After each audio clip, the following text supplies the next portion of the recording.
Assalamualaikum warahmatullahi wabarakatuh.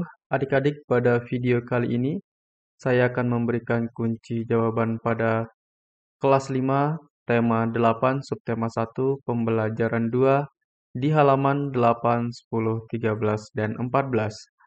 Baik, langsung saja kita menjawab di halaman 8.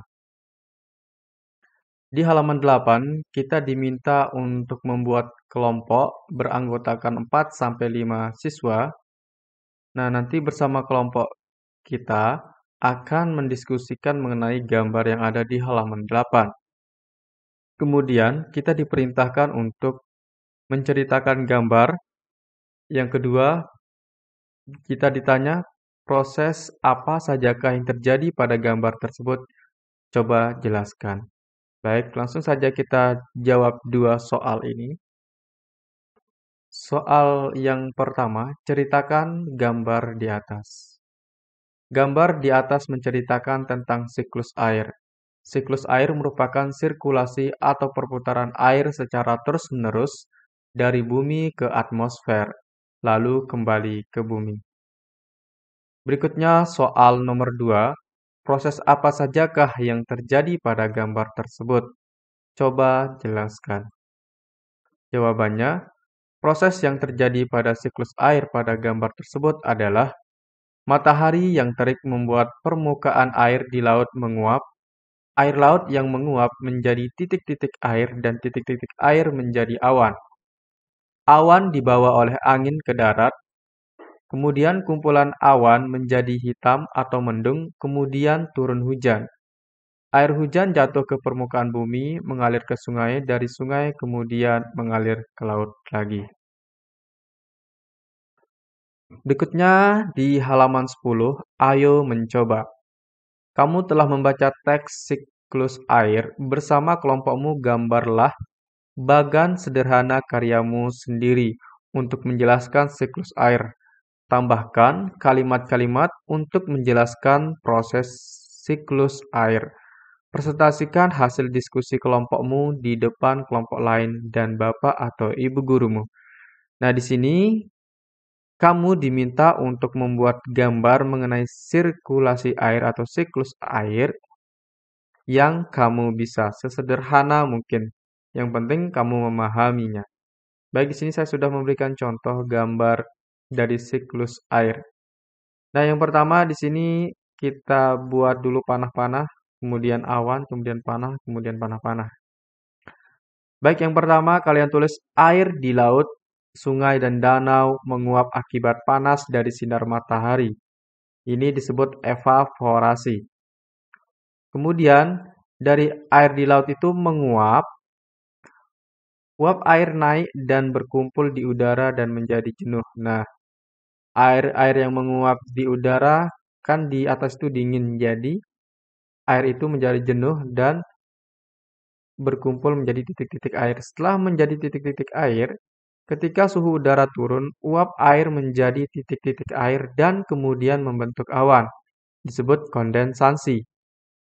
Berikutnya, titik-titik air di awan selanjutnya akan turun menjadi hujan.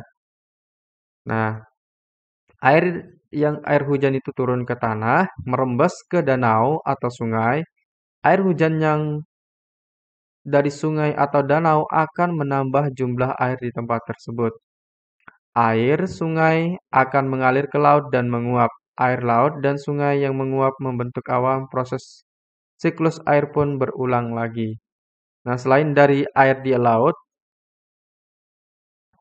penguapan juga terjadi pada tumbuhan yang mengeluarkan uap air ke udara. Berikutnya di halaman 13, kita diminta untuk mengurutkan peristiwa pada cerita semut dan beruang. Urutan pertama, Barry si beruang mengancam semut yang ditemuinya sedang membawa guci untuk mengambil air.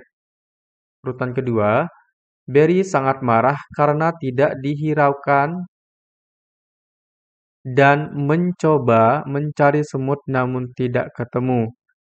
Yang ketiga,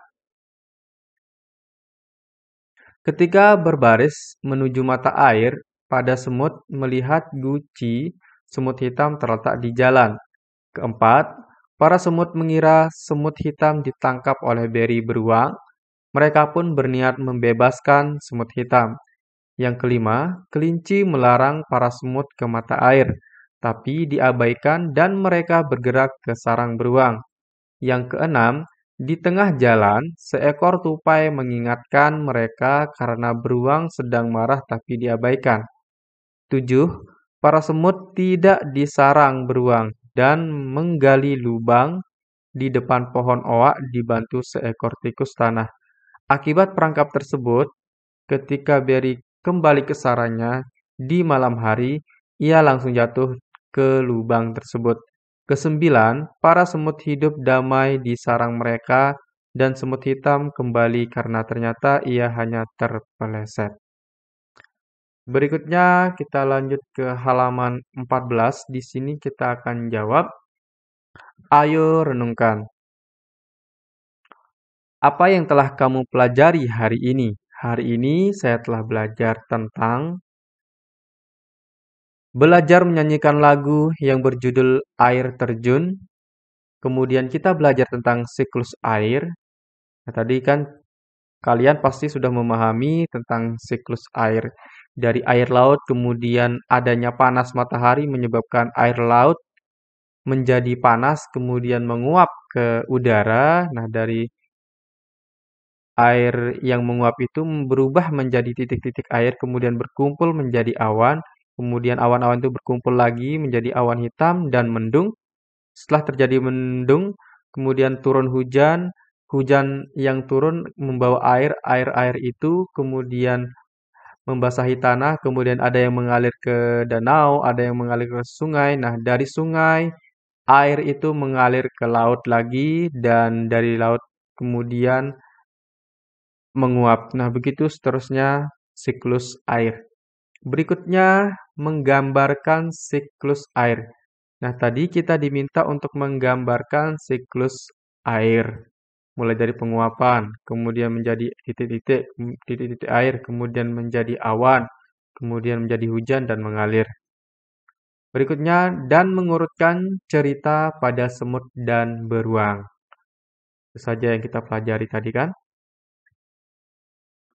Nah, untuk berikutnya nanti kita akan belajar kegiatan bersama orang tua. Bersama orang tuamu, jelaskan fungsi air bagi anggota keluargamu. Fungsi air bagi anggota keluargaku. Kegunaan air terhadap seluruh anggota keluarga adalah untuk keperluan rumah tangga, sebagaimana contohnya adalah untuk mengajak minum, masak, mandi, cuci, dan berbagai macam bentuk pekerjaan lainnya. Keperluan umum yang dimana contohnya untuk membersihkan jalan hingga pasar, pengangkutan daripada air limbah, hingga hiasan dari rumah. Untuk keperluan dagangan seperti yang dimana apabila anggota keluarga kita membuat jasa usaha laundry, pertanian, hingga peternakan. Begitu saja untuk kunci jawaban kali ini. Semoga bermanfaat untuk kita semua. Jangan lupa subscribe channel ini, kemudian bagikan kunci jawaban ini ke teman-teman kamu, ke grup WA kamu, ataupun ke grup Facebook kamu. Sekian, Assalamualaikum warahmatullahi wabarakatuh.